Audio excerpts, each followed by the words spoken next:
रूमीअ जी औताक कालम खिचड़ी में खिमिरचो लखाने तॾहिं हमरचा थे चया जॾहिं खटाण ऐं मिठाण जी खिचड़ी पे थी खाइण बाद चयाई वाह जी चरकाण अथसि। ईअं हिकु इंसान जी खिचड़ी तॾहिं थींदी आहे जो हिकु पासे ईमान ऐं एतबार, ॿिए तरफ़ अरमान ऐं उधमा। वीचारो 21वीं सदी वारो जवानड़ो जहिड़ो कर पसंद वारी ज़ाल जी मोहब्बत जो ज़वाल ॾिसे, वरी ॿिए पासे माउ जी लाज़वाल मोहब्बत ॾिसे। जे जेब गरम त घर में सुकून ऐं आराम, न त तमाशा बि वलू वलण जे घर वारा सपाटा खालू जी होटल ते ॿुधण में अचनि।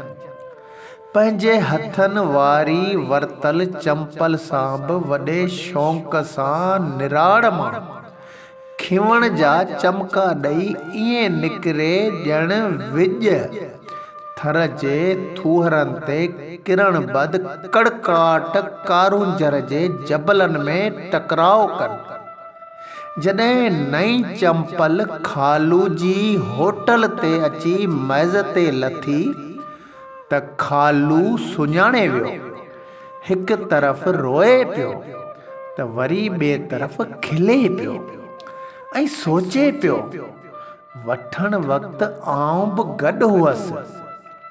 उहा ईद जी शॉपिंग हुई, चङो थियो मूं कोन वरिती, पर शमशू 2 जोड़ा वरिता, शायदि हाणे गुम करे छॾियाई। उन वीचारनि वारी वारदात में बसि चयमि यार हल त रूमीअ जी औताक जो चकर लॻायूं। दरवेश जूं के सम्झाणियूं ॿुधूं। ईअं के वक़्तु खिलूं पिया त कंहिं वक़्तु वरी पछतायूं बि पिया। दरवेश त दिलनि जा पारखू, बसि वेहण जी देर हुई। दरवेश आहिस्ते आहिस्ते गुनगुनाईंदो रहियो, फारसी में शेर चवंदो वियो। वरी असांजा मुखातिब थी चयाई ॾिसो था रंग दुनिया जा, जंहिंजो थिबो आहे उहो थींदो नाहे, जंहिंजो थिबो नाहे उहो ई पंहिंजो असुल में हूंदो आहे। अमड़ हमेशा औलाद लाइ परेशान रहंदी आहे, पर औलाद लाग़र्ज़ हूंदो आहे।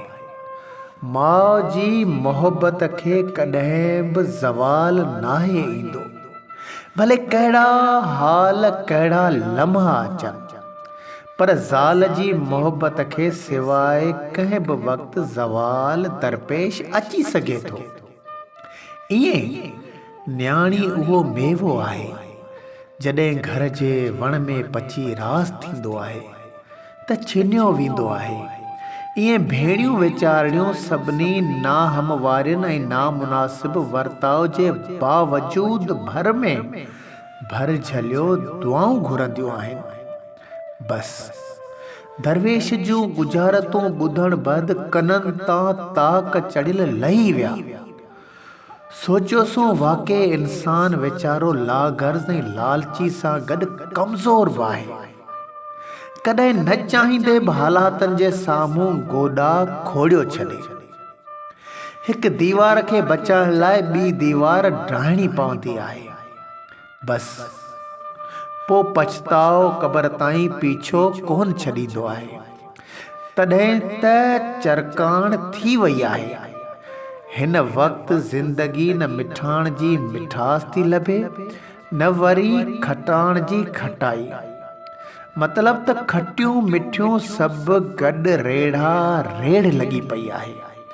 को कानून क़ाइदो नाहे रहियो, खुलूस जा जुलूस पिया निकिरनि। मोहब्बतूं मार्केट में टके धड़ी विकामनि पियूं।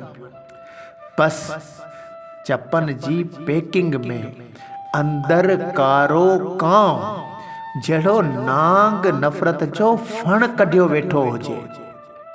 बसि हथ विझण जी वेर नफ़रत निचोड़ियो छॾे, सॼो ज़हर मुआशरे में फिरायो विझे, ॿिनि टकनि लाइ रिश्तनि खे बि ठिकाणे ते लॻायो छॾे। बसि इन ख़ुशि फ़हमी में त हाणे सॼी